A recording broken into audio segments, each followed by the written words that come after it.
Engkau yang layak terima segala pujian, hormat, dan kemuliaan kami Tuhan. Terima kasih karena Engkau hadir di tengah kami. Kehadiran-Mu itu yang membuat segalanya berbeda. Bahkan menjadikan hidup kami berubah ketika Tuhan hadir. Kami semua rindu Tuhan. Tuntun kami lewat kebenaran firman-Mu. Berbicara bagi kami, sampaikan isi hati-Mu bagi kami. Kami adalah orang-orang yang rindu untuk dituntun oleh Tuhan.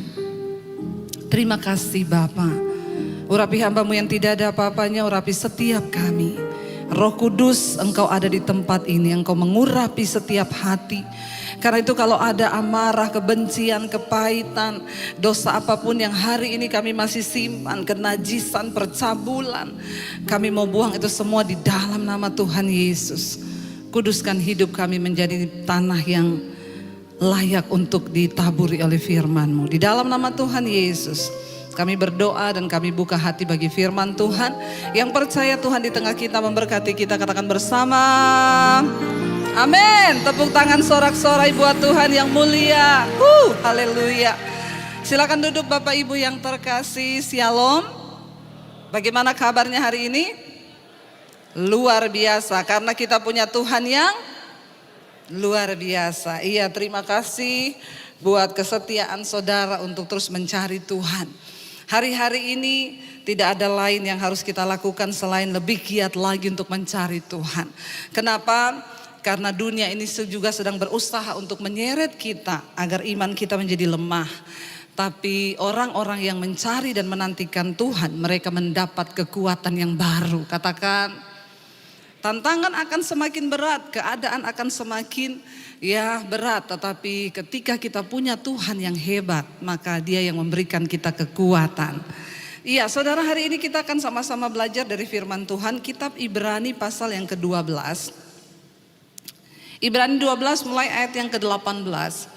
Kalau kita lihat di sana judulnya adalah tanggung jawab yang berat, ya. Tanggung jawab yang berat, ya. Judul perikopnya di sana adalah tanggung jawab yang berat. Kita baca dulu ayat 18 secara bergantian. Saya baca ayat 18, saudara selanjutnya ya cuma sampai di ayat yang terakhir, yaitu ayat 29. Firman Tuhan berkata, tanggung jawab yang berat. Sebab kamu tidak datang kepada gunung yang dapat disentuh dan api yang menyala-nyala, kepada kekelaman, kegelapan dan angin badai. Ayat 19. Kepada bunyi sangkakala dan bunyi suara yang membuat mereka yang mendengarnya memohon supaya jangan lagi berbicara kepada mereka. Sebab mereka tidak tahan mendengar perintah ini. Bahkan jika binatang pun yang menyentuh gunung, ia harus dilempari dengan batu. Ayat 21. Dan sangat mengerikan pemandangan itu, sehingga Musa berkata, aku sangat ketakutan dan sangat gemetar. 22. Tetapi kamu sudah datang ke Bukit Sion, ke kota Allah yang hidup, Yerusalem surgawi, dan kepada beribu-ribu malaikat, suatu kumpulan yang meriah. 23. Kepada jemaat anak-anak sulung yang namanya terdaftar di sorga, dan kepada Allah yang menghakimi semua orang, dan kepada roh-roh orang-orang benar yang telah menjadi sempurna, dan kepada Yesus pengantara perjanjian baru, dan kepada darah pemercikan yang berbicara lebih kuat daripada darah Habel. 25. Jagalah supaya kamu jangan menolak Dia yang berfirman. Sebab jikalau mereka yang menolak Dia yang berfirman, menyampaikan firman Allah di bumi tidak luput, apalagi kita jika kita berpaling dari Dia yang berbicara dari sorga. Ayat 26. Waktu itu suaranya menggoncangkan bumi, tetapi sekarang Ia memberikan janji, satu kali lagi aku akan menggoncangkan bukan hanya bumi saja, melainkan langit juga. Ayat 27, ungkapan satu kali lagi menuju pada perubahan, pada apa yang dapat digoncangkan. Karena ia dijadikan supaya tinggal tetap apa yang tidak tergoncangkan. Baca sama-sama ayat 28 dan 29. Karena itu ya, jadi karena kita menerima kerajaan yang tidak tergoncang, marilah kita mengucap syukur dan beribadah kepada Allah menurut cara yang berkenan kepadanya dengan hormat dan takut. 29, sebab Allah kita adalah api yang menghanguskan. Saudara, ayat ini dengan jelas berkata, kita ini tidak lagi datang kepada gunung yang dapat disentuh dan kepada api yang menyala, ya, kepada kekelaman, kegelapan angin. Bahkan kita ini tidak datang kepada bunyi sangkakala dan bunyi suara yang membuat mereka yang mendengarnya memohon supaya jangan lagi berbicara kepada mereka. Sebab mereka tidak tahan mendengar perintah ini. Bahkan jika binatang pun yang menyentuh gunung, ia harus dilempari dengan batu. Dan sangat mengerikan pemandangan itu sehingga Musa berkata, aku sangat ketakutan dan sangat gemetar. Kita tahu sejarahnya ketika Musa disuruh oleh Tuhan membawa bangsa Israel keluar dari perbudakan di Mesir. Kita semua sudah belajar, awal mula dari Israel itu adalah Yakub, Abraham, Ishak dan Yakub. Ya, lalu Yakub memiliki anak yang disebut 12 suku Israel. Kemudian ketika satu orang anaknya dibuang, yaitu Yusuf, terjadi kelaparan di tanah Kanaan. Yusuf berada di Mesir karena dibuang oleh saudara-saudaranya. Lalu akhirnya Yusuf membawa semua keluarganya datang ke Mesir, dia menolong mereka. Di Mesir, Israel dari 12 suku berkembang biak menjadi bangsa yang besar. Bahkan mereka diberkati Tuhan. Orang Mesir pun iri hati. Lalu akhirnya mereka disuruh kerja paksa, diperbudak, diperhamba. Di tengah keadaan yang tidak enak itu, Tuhan mengutus Musa untuk membawa bangsa ini keluar. Karena Tuhan mendengar teriakan mereka ketika mereka berseru. Lalu mereka dibawa, saudara, penuh dengan sungut-sungut. Bangsa ini memberontak, mereka berdosa. Akhirnya Tuhan pun menyatakan diri lewat berbagai-bagai cara kepada bangsa ini. Ya, lewat api Tuhan menyatakan diri, lewat gemuruh, lewat semak yang menyala, lewat suara yang menggelegar, ya, lewat sangkakala. Tetapi ketika Tuhan menyatakan diri dalam bentuk-bentuk yang menakutkan ini, bangsa ini menjadi sangat ketakutan. Mereka memilih biar aja Musa yang pergi karena kami takut.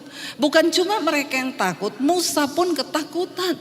Sehingga ketika itu ayat ini bahkan berkata, bahkan sangat mengerikan pemandangan itu sehingga Musa berkata, aku sangat ketakutan dan sangat gemetar. Gambaran tentang Allah di perjanjian lama adalah sosok yang begitu menakutkan. Ketika dia hadir dalam kekudusan, tidak ada orang boleh mendekat. Bahkan semua yang tidak kudus mati disambar di hadapannya. Tetapi di zaman perjanjian baru, ketika Tuhan akhirnya memperbarui, dia datang dalam rupa manusia yaitu Yesus. Dia datang membawa kasih karunia. Kita tidak lagi datang kepada api yang menghanguskan.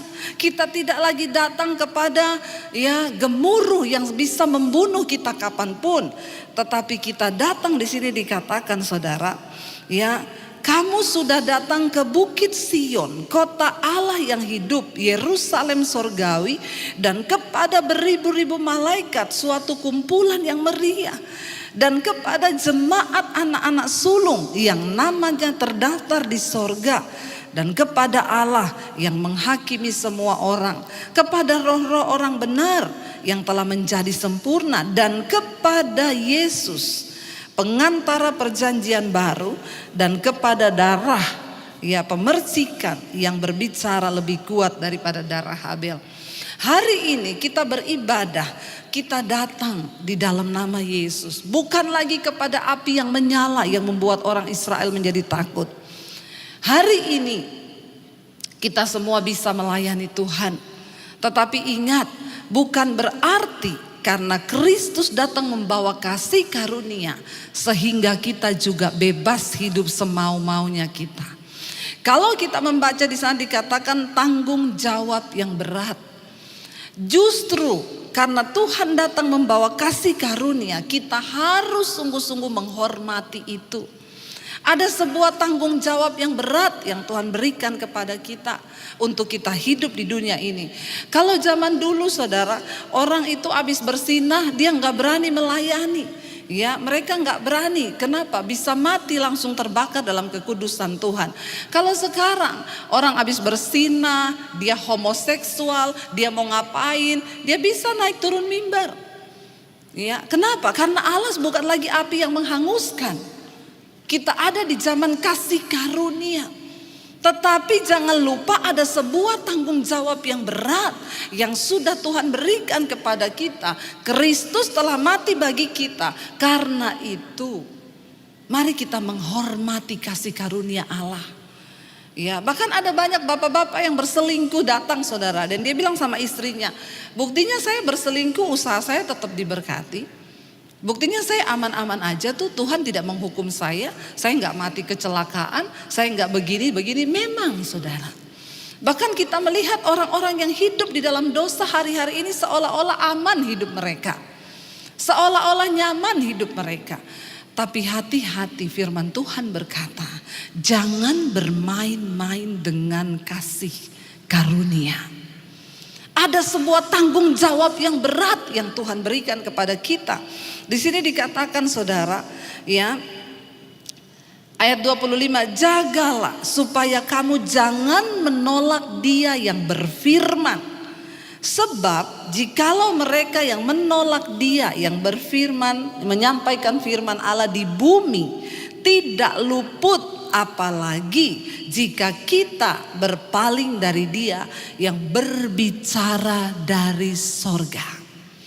Kita gak langsung dihukum sekarang, kita gak langsung mati sekarang. Kita hidup dalam dosa, kita jatuh bangun, rasanya kita aman saudara. Tapi firman ini berkata, jagalah jangan sampai engkau menolak ya Dia yang menyampaikan firman, Dia yang berfirman.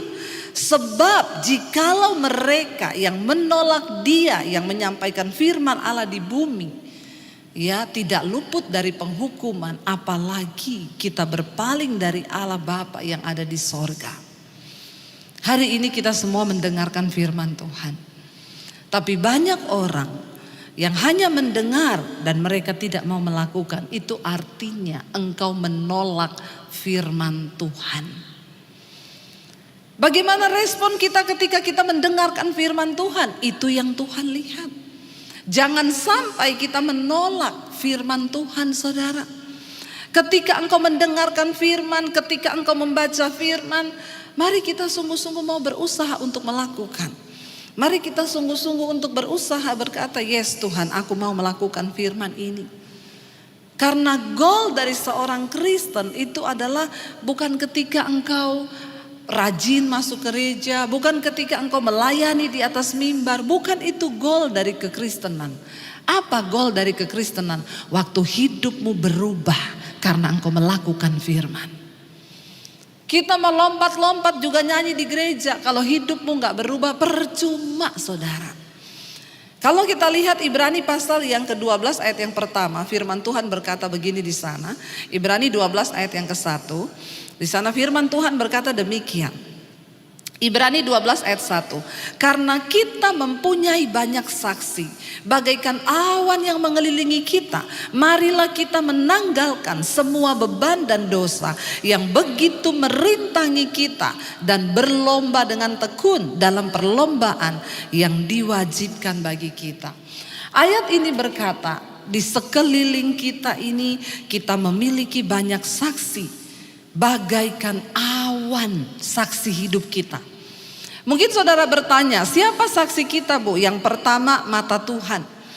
Karena Alkitab berkata, mata Tuhan menjelajah ke seluruh bumi, melihat orang baik dan orang jahat, untuk memberikan kepada mereka hukuman atau imbalan yang setimpal dengan perbuatan mereka. Belum sekarang ya, kita masih dicatat semua pelanggaran kita. Yang pertama, saksi kita adalah mata Tuhan. Yang kedua, saksi kita siapa? Yang kelihatan lah, manusia. Kita memiliki saksi, yaitu manusia. Di dalam rumah, istri saksimu itu suami. Ya, suami saksimu itu istri, anak-anak. Keluar dari rumah ada tetangga yang menjadi saksi kita. Di gereja ada jemaat yang menjadi saksi kita. Kita semua saling bersaksi tentang hidup kita masing-masing. Makanya ada yang bilang, itu ya Bu, bolak-balik rajin ke gereja, tapi kelakuannya suka nipu, suka nyolong. Nah, ini karena ada saksi. Yang berikutnya, saksi yang tidak terlihat itu ada malaikat yang seperti awan mengelilingi kita. Yang berikutnya yang tidak kalah saksi hidup kita itu siapa? Setan. Setan bisa lihat kita walaupun kita tidak bisa lihat setan. Saya kemarin di Jakarta, saudara, ada satu orang, dia itu telepon saya, Bu, saya nggak tahu. Jadi dia itu tadinya kena COVID, lalu koma. Waktu dia koma, dia bilang dia seperti orang tenggelam gitu ya, tidak bisa bernapas. Lalu dia mendengar ada suara yang berkata, ada sosok laki-laki yang muncul dan seluruh tubuhnya itu bersinar. Dan saya bilang dia itu Tuhan. Lalu dia bilang sosok itu datang, Tuhan berkata, belum saatnya kamu ada di sini. Kamu harus pergi dari sini dan kamu harus hidup. Lalu seperti dia di dalam air yang tenggelam itu, Tuhan mendorong dia dari dalam air itu, lalu dia seperti keluar dari dalam air itu dan akhirnya dia bisa bernapas. Karena waktu itu dia di ruang ICU, sudah dipasangin ventilator, dia koma. Akhirnya dia bisa bernapas, hari itu dia sadar. Ketika dia sadar, saudara, dia keluar rumah sakit, dia telepon saya, Bu, saya sekarang kok aneh ya, kenapa? Saya sekarang bisa lihat setan. Jadi saya tidak nyaman sekali, Ibu. Saya pergi ke rumah sakit, dia bilang itu kayak pasar isinya setan tok. Mulai dari setan anak-anak sampai setan yang perempuan gendong bayi, ada tangan yang berjalan, ada kepala tanpa badan. Aduh, saya benar-benar terganggu, Ibu. Saya tidak mau melihat-lihat yang seperti itu. Saya bilang, ya iya nanti coba ya kalau kita ada waktu kita ketemu. Karena dia tinggal di luar kota, nanti kita berdoa, minta Tuhan tutup itu. Ya, tapi dia bilang, tapi saya bisa lihat Bu, kalau ada orang dia punya ilmu, ilmunya itu mengikuti dia itu digendong oleh satu makhluk, saya bisa lihat. Saya bilang sebenarnya sih kalau kamu berani ya pakai aja itu untuk pelayanan, doa pelepasan. Karena dia bisa lihat ada satu pria jalan, dia bilang ya itu di kakinya itu diganduli sama makhluk yang separuh badannya wanita tapi separuhnya itu berbentuk kodok. Ya, jadi saya bilang ya kalau kodok itu bicara tentang roh persinahan. Dia bisa melihat ini orang terang, ini orang gelap, ini abu-abu, dia bisa lihat. Saya bilang kalau kamu nyaman sebenarnya kamu bisa langsung datangi orangnya dan bilang ya bertobat. Lalu akhirnya dia doakan orang yang diganduli makhluk itu. Dia bilang saya berdoa Bu buat dia. Saya doakan dalam nama Yesus. Tadinya makhluk itu gak mau pergi, tapi saya usir dalam nama Yesus. Sebenarnya bagus juga ya kalau ada yang begini. Nanti biar kita ajak datang sini, dia bisa lihat mana-mana yang diganduli setan-setan. Siapa yang diganduli kodok, ada yang diganduli kelelawar, biar bisa tahu ya. Terutama ibu-ibu, bawa suamimu ya, biar dia bisa lihat. Pasti suami-suami langsung takut itu. Ya, sebenarnya saudara, nah di alam roh itu begitu. Dia tanya kepada saya, Bu, memang benar ya, ada ya dunia roh-roh begitu? Saya bilang ada, Alkitab pun bilang ada. Kenapa Alkitab mengingatkan kita bahwa ada setan, ada roh-roh jahat di udara? Dia bilang, saya pergi ke Curug ya, air terjun dengan suami saya, tapi itu setannya beda Bu, di bawah pohon, bentuknya makhluk, tapi ada tanduk gitu di kepalanya. Kalau itu beda lagi, itu namanya roh teritorial, penguasa setempat. Ada yang begitu. Mereka bisa menyerang manusia, bisa yang buka celah. Ya, tetapi setan-setan yang mengikuti itu, kalau orang hidup dalam kenajisan, ada yang ikuti saudara. Nggak usah gini-gini. Ya, saudara yang suka selingkuh itu ada yang ikutin. Ya, makanya engkau sering sakit kepala, puyeng, pusing, ya. Karena memang ada setan. Bahkan sekarang banyak perselingkuhan itu, banyak wanita-wanita pelakor di luar sana pakai ilmu. Mereka datang ke dukun, minta supaya kalau ada bapak-bapak kaya yang lihat bisa tertarik kepada dia. Makanya bapak-bapak harus banyak berdoa. Ya, amin bapak-bapak. Ada orang di sini? Bapak-bapak ada amin? Yang kenceng amin ya. Ya, banyak berdoa. Kenapa? Karena di luar sana setan pun bekerja luar biasa. Karena setan tahu waktunya sudah sangat singkat. Saya melayani banyak saudara. Bahkan tidak sedikit yang berujung pada bunuh diri. Dosa demi dosa itu mendatangkan maut. Ya, tetapi ayat ini berkata, karena kita memiliki banyak saksi. Saya bilang kepada orang itu, di dunia nyatanya alam roh, ya memang seperti itu. Ngeri nggak saudara? Dia bilang di mana-mana tuh setan. Iya bu, benar, di mana-mana tuh setan bu. Ya memang sebenarnya di dalam dunia roh seperti itu, tapi kan kita nggak lihat. Saudara kan nggak lihat. Di mana, makanya kenapa kita nih kalau pergi ke hutan, pergi kemana perlu berdoa. Ya memang ada roh-roh penunggu, ada roh-roh teritorial. Tapi itu ya setan-setan yang mengikuti itu ada saudara. Bahkan yang dia bilang banyak bu yang diganduli bu. Saya lihat orang tuh jalan diganduli di tangannya, di kaki. Ada yang di punggungnya nempel. Makanya hati-hati saudara. Jangan engkau pikir engkau bikin dosa itu biasa. Ya, itu ada roh yang menunggangi hidupmu. Yang tiap hari marah-marah, nah itu ada setan itu menunggangi. Nggak usah angkat tangan. Bertobat saja. Ya, ada saudara. Tapi akhirnya dia bilang, saya tidak mau seperti ini bu. Bisakah ibu mendoakan saya? Akhirnya beberapa waktu lalu saya mendoakan dia. Dan beberapa hari yang lalu saya tanya, gimana masih lihat-lihat nggak? Puji Tuhan bu, udah tidak. Lega saya bu. Karena kadang kaget, dia bilang lagi diam-diam muncul ting, dia bilang saya tidak takut bu, karena saya percaya roh saya lebih besar, cuma kaget-kaget aja. Tiba-tiba anak kecil muncul, tiba-tiba kepala tanpa badan muncul, jadi tidak enak mengganggu. Tapi akhirnya kita berdoa, puji Tuhan Roh Kudus akhirnya kembali ya menutupi matanya dan akhirnya dia sekarang sudah terbebas, nggak bisa lihat-lihat lagi. Tapi ayat ini berkata di sekeliling kita tuh banyak saksi. Jadi saudara di gereja mau nyanyi, mau angkat tangan, tapi ketika engkau di luar sana berbuat dosa, setan lihat hidupmu. Setan bilang tuh kalau hari Minggu, ya pelayanan di gereja, nyanyi, padahal di belakang. Tapi kita orang nggak tahu, tapi setan tahu.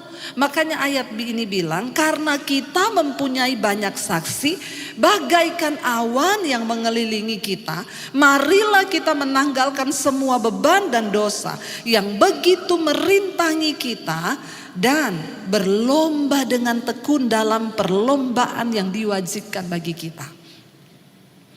Kita semua ada di dalam gelanggang pertandingan.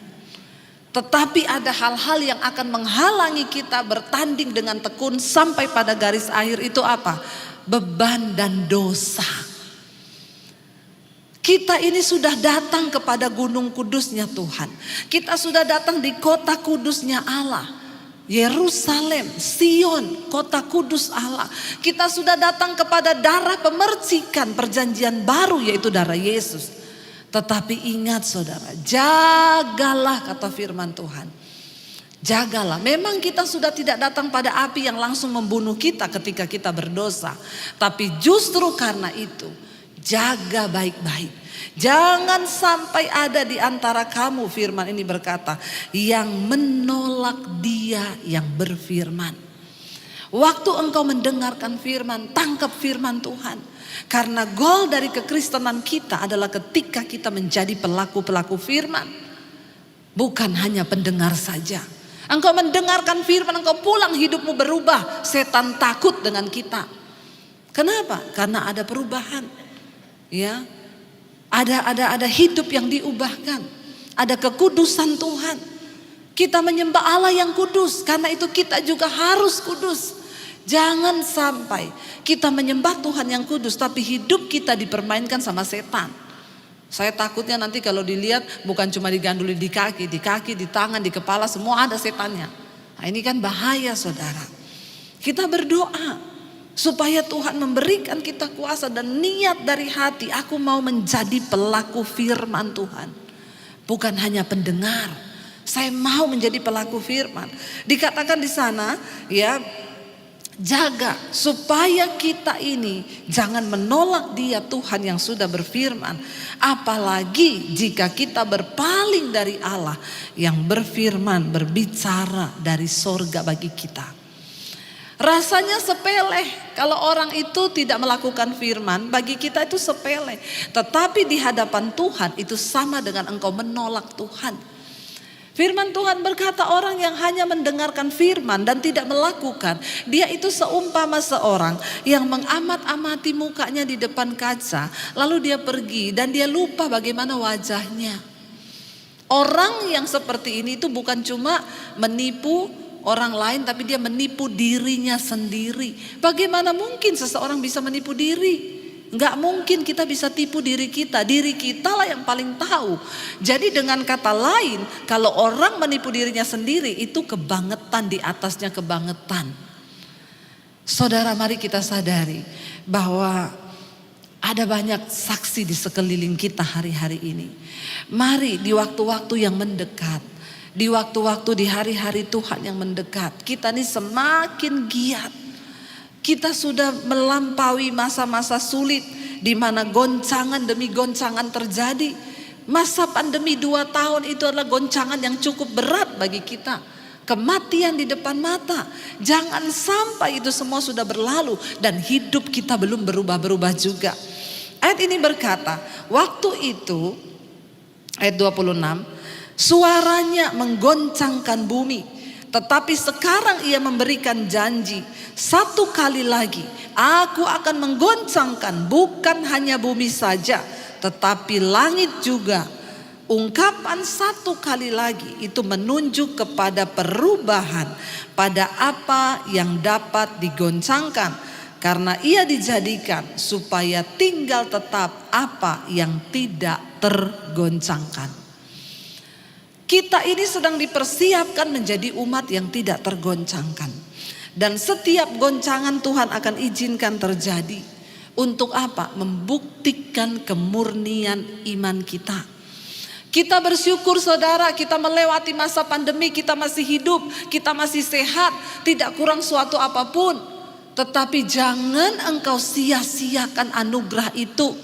Bahkan banyak di antara kita juga yang diizinkan kena COVID. Ya, kami sekeluarga bintang 3 COVID, semua varian rasa saudara. Saya sampai bertanya sama Tuhan waktu itu, Tuhan kenapa kena lagi? Iya, karena ini varian baru. Biar kamu bisa bersaksi. Karena waktu itu orang semua kan ketakutan. Dari awal pandemi itu terjadi, ketika semua ketakutan, saya cuma berdoa. Kalau Tuhan mau izinkan saya rasa untuk bisa bersaksi kepada jemaat, enggak apa-apa Tuhan, saya siap. Habis itu kami kena saudara bulan November.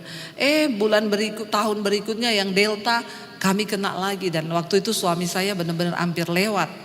Ya, saya bertanya Tuhan kenapa ini kena lagi? Karena ini varian baru. Supaya kamu bisa bersaksi, dan ternyata memang kesaksian kita waktu kita sakit itu tidak ada obat, tidak ada rumah sakit. Kami mengangkat perjamuan kudus, darah Yesus, dan kami disembuhkan.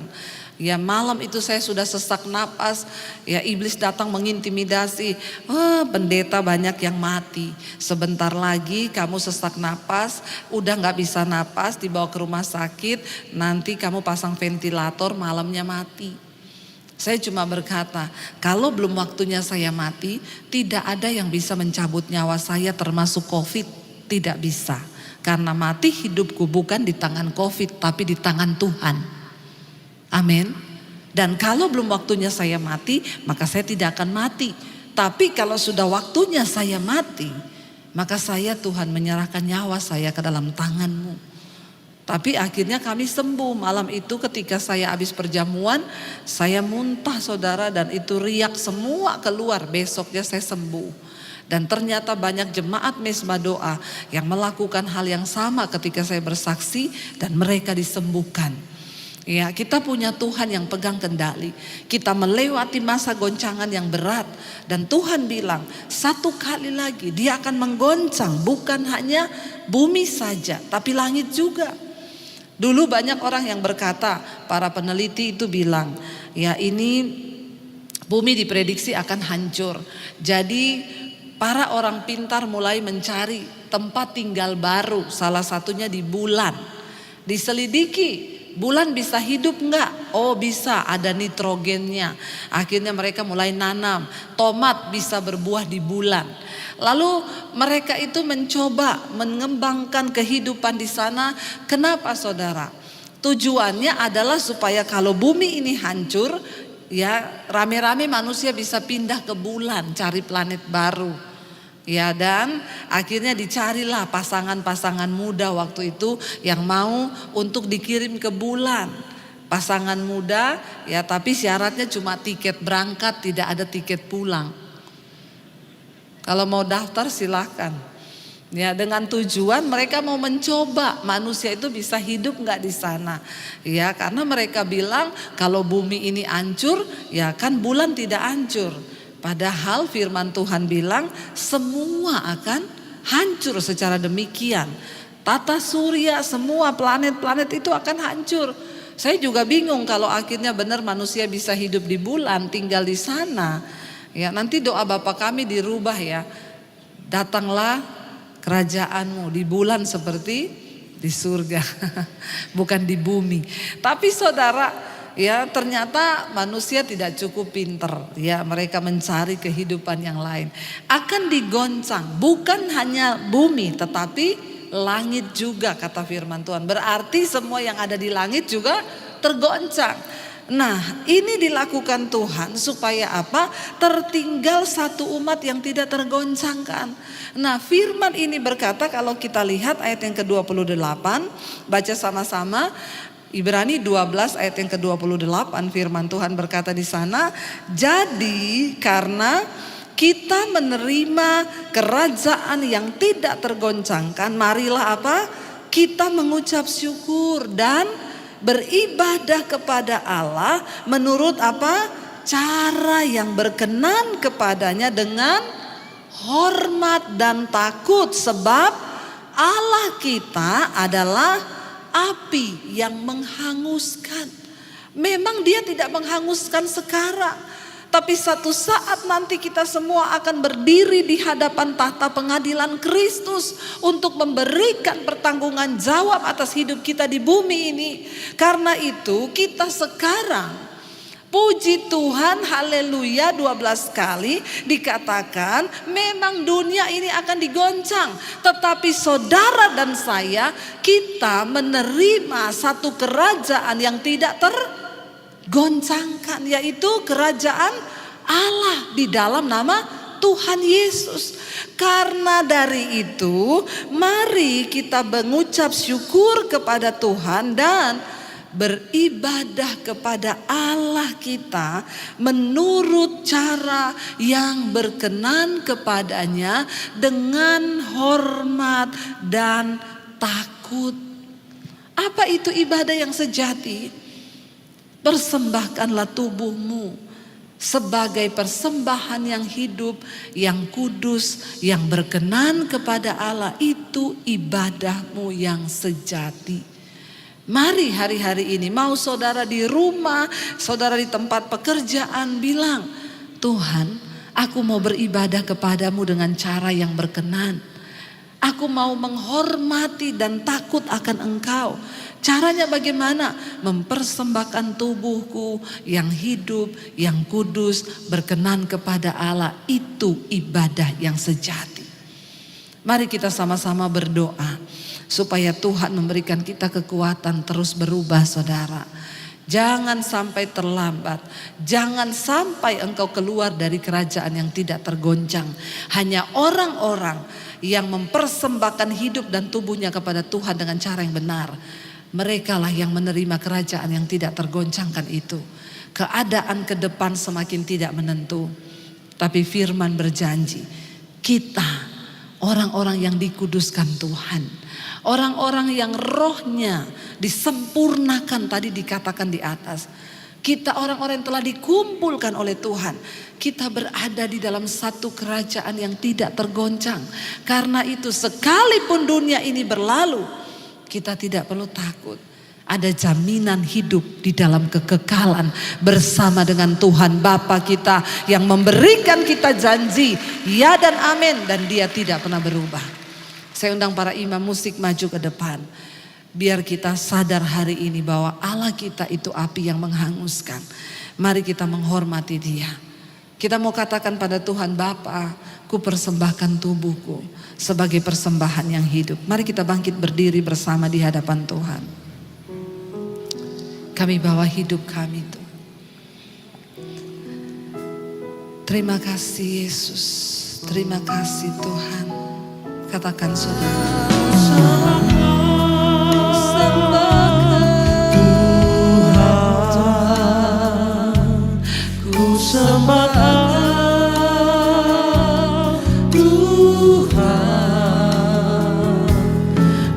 Serahkan hidup kepadamu untuk kemuliaan nama-Mu.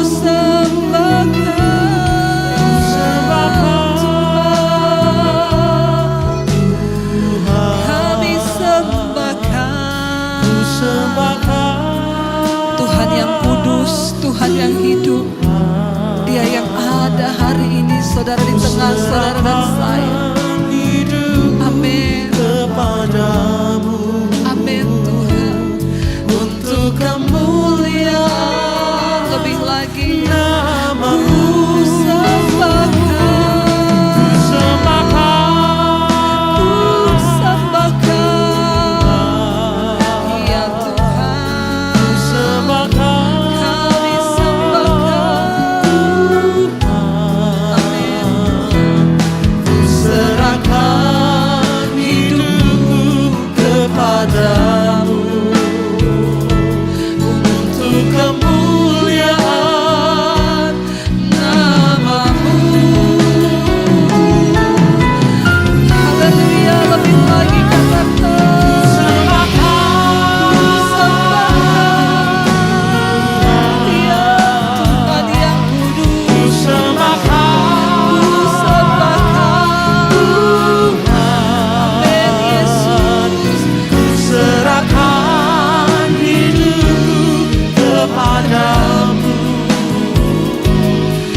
Kita bersyukur saudara karena Dia bukan lagi api yang datang yang menakutkan kita. Kita bersyukur kasih karunia Kristus datang dalam hidup kita sehingga kita boleh diterima menjadi kumpulan orang-orang yang dibenarkan. Tapi ingat, ini sebuah tanggung jawab yang berat. Jangan sampai kita menolak firman Tuhan. Katakan hari ini, Tuhan, kami mau menjadi pelaku-pelaku firman-Mu. Kami mengucap syukur diterima menjadi anak-anak Allah. Sebagai suami-suami kami mau hidup berkenan. Sebagai istri kami mau hidup berkenan. Kami persembahkan tubuh kami Tuhan, sebagai persembahan yang hidup, kudus dan berkenan kepada Bapa. Kalau ada di antara kami yang masih ada dalam dosa hari ini, datang kepada Tuhan, akui dosamu saudara. Sebab Dia Tuhan yang menerima setiap kita yang mau datang mengaku dosa. Berbahagialah orang yang mengakui dosanya dan diampuni. Kasih karunia-Nya begitu besar bagi kita. Hari ini biar kita mau bilang, Tuhan, kami mau buang segala amarah, segala kebencian, kepahitan, kenajisan, percabulan, apapun yang tidak berkenan. Mari introspeksi diri di hadapan Tuhan saudara. Dan biar nama Tuhan saja dipermuliakan lewat hidup kita. Dan hidup kita boleh menjadi kesaksian bagi nama Tuhan. Segala pujian, hormat, kemuliaan hanya bagi Engkau Bapa. Di dalam nama Yesus. Yang diberkati firman Tuhan katakan bersama. Amin. Silakan duduk kembali Bapak Ibu Saudaraku.